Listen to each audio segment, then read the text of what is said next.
Welcome to my YouTube channel, Her Revenge. Like, comment, and subscribe. My sister's family, my forever safe haven. In the quiet suburbs of Naperville, Illinois, where maple trees line the streets and minivans fill every driveway, family isn't just something you have, it's the heartbeat of everything. For me, that heartbeat doesn't just live in the house where I grew up in the next town over. It beats strongest at my older sister's place, a cozy two-story colonial on Maplewood Lane, with a basketball hoop in the driveway, bikes scattered on the lawn, and the smell of fresh coffee drifting out every morning. My sister, Emily, or Em, as I've called her since we were kids, is 5 years older than me. She got married right after college to Jake, her high school sweetheart who somehow turned into the most dependable guy I've ever known. That was 12 years ago, when I was still in high school, awkward and unsure about everything. Their wedding was classic Midwest, held at a local park pavilion in late summer, string lights twinkling, everyone eating pulled pork and corn on the cob, kids running around barefoot. I remember standing there in my two big rented tux, watching Em walk down the makeshift aisle, and feeling this weird mix of happy and sad. Happy because she looked radiant. Sad because things were changing. But change, it turns out, brought something even better. My sister's family became my second home. Emily and Jake have 2 kids now, Sophie, who's 9 and full of energy, and Noah, who's 6 and obsessed with dinosaurs and Legos. Their house is the kind of place where the door is always unlocked during the day, neighbors pop in unannounced, and there's usually a plate of something homemade waiting on the counter. It's not fancy, no granite countertops or designer furniture, but it's alive with love in a way that makes you feel instantly at ease. Emily is still the same big sister who used to sneak me extra cookies when mom wasn't looking and defend me from bullies on the playground. Now she's a part-time graphic designer who works from home, volunteers at the kids' school, and somehow manages to keep the whole household running like a well-oiled machine. She's the one who texts me at 10 p.m. on a random Tuesday, "You okay? Saw your Instagram story, looks like a rough day at work. Come over tomorrow? I'll make lasagna." And I always do. Jake is the steady rock. He works as a project manager for a construction firm, long hours, but he never complains. He's the dad who coaches Noah's soccer team, builds elaborate Halloween decorations every October, and fixes anything that breaks without being asked. When I bought my first car, a beat-up Honda Civic, Jake spent an entire Saturday teaching me how to change the oil and rotate the tires in his garage, country music playing on the radio, both of us covered in grease and laughing about how bad I was at it. "Your family," he said simply when I tried to thank him. "That's what we do." Then there are the kids, Sophie and Noah, who call me Uncle Mike, with so much excitement it makes my chest hurt. Sophie is a mini Emily, smart, sassy, loves drawing and telling stories. She once drew me as a superhero fighting the evil Monday monster, because I told her I hated Mondays at work. Noah is quieter, more thoughtful, always asking big questions like, "Why do stars look like they're blinking?" Or, "Uncle Mike, will you still come to my birthday when I'm 100? I tell him yes every time, because I mean it. A typical weekend at their house feels like recharging my soul.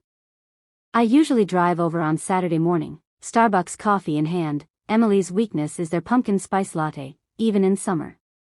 As soon as I pull into the driveway, the front door flies open and 2 little tornadoes come running, Sophie yelling, "Uncle Mike," and Noah tackling my legs. We do the ritual hug pile up right there on the porch. Inside, the house smells like pancakes and bacon. Emily's at the stove flipping them, apron tied around her waist, while Jake pours orange juice. Breakfast is chaos in the best way, everyone talking over each other, syrup everywhere, someone inevitably spilling milk. After, the kids drag me outside for whatever game they've invented that week, soccer in the backyard, hide-and-seek that always ends with someone stuck in the bushes, or building forts out of couch cushions when it's rainy. Afternoons are slower. Sometimes we pile into the minivan and head to the park or the local ice cream shop. Other times, we just hang out, me helping Jake fix something in the garage while the kids play, Emily and I catching up on the couch with iced tea. She tells me about her latest design project or how Noah's teacher said he's reading above grade level. I vent about work stress or dating disasters. She listens without judgment, offers advice that's always spot on, then hugs me and says, "You've got this, little bro." Evenings bring the magic. Dinner is usually something simple: grilled burgers in summer, chili in winter, always with a big salad because Emily insists on balance. We eat at the kitchen table, no phones allowed, everyone sharing one high and one low from the day. It's cheesy, but it works. The kids fight over who gets to sit next to me. Jake teases Emily about her terrible singing in the car earlier. Laughter fills the room. After dinner, we do movie night. The kids pick, usually something animated with way too many songs. We all squeeze onto the sectional couch, blankets everywhere, popcorn bowl in the middle. Halfway through, Noah falls asleep on my lap, Sophie's head on Emily's shoulder. Jake and I exchange a look, the kind that says, "This is what it's all about." These moments aren't grand. No exotic vacations or expensive gifts. But they're everything. Of course, it's not always perfect. Life throws curveballs. A few years ago, Jake lost his job during a company downsizing. Money got tight fast. Emily picked up extra freelance work, Jake took odd jobs, and they cut back on everything. I saw the worry in their eyes, the late-night talks when the kids were asleep. I started coming over more, bringing groceries, because I overshopped, or offering to babysit so they could job hunt without stress. One night, after the kids were in bed, Emily broke down at the kitchen table. "I feel like I'm failing them," she whispered. I hugged her tight and said the same thing she'd said to me 100 times, "You're not failing. You're fighting. And we're in this together." Jake got a new job a few months later, better pay, better hours. They made it through, stronger than before.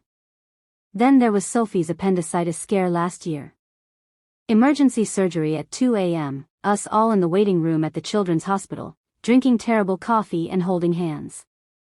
When the doctor came out and said she was okay, the relief was overwhelming. Emily cried on my shoulder. Jake just stared at the ceiling, thanking God silently. Days later, when Sophie was home recovering, I stayed over on the pull-out couch, reading her stories until she fell asleep.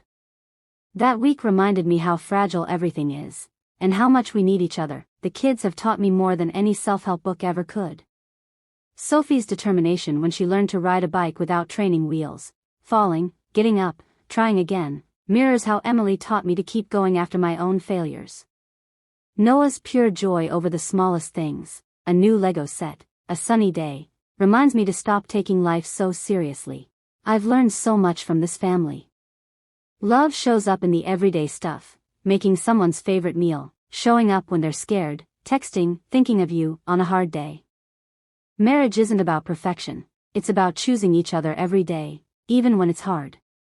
Being an uncle isn't just fun, it's responsibility.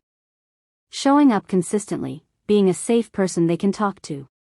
Family isn't defined by blood or address, it's the people who make you feel seen, safe, and loved no matter what.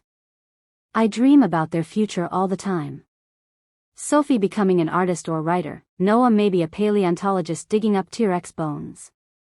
Emily and Jake retiring someday, traveling in an RV to national parks they've always wanted to see. And me? I hope I build my own life with the same kind of love they've shown me, open door, full table, no judgment listening. Until then, their house on Maplewood Lane is my refuge. When work feels soul-crushing or life feels lonely, I know I can drive 20 minutes, ring the bell, and hear Uncle Mike, or see Emily's smile through the window. That sound, that sight, it erases everything else. They say home is where the heart is. Mine has 2 addresses, the house I grew up in, and the one my sister built with Jake, Sophie, and Noah. And for that, I thank God every single day. Thanks for watching and subscribe.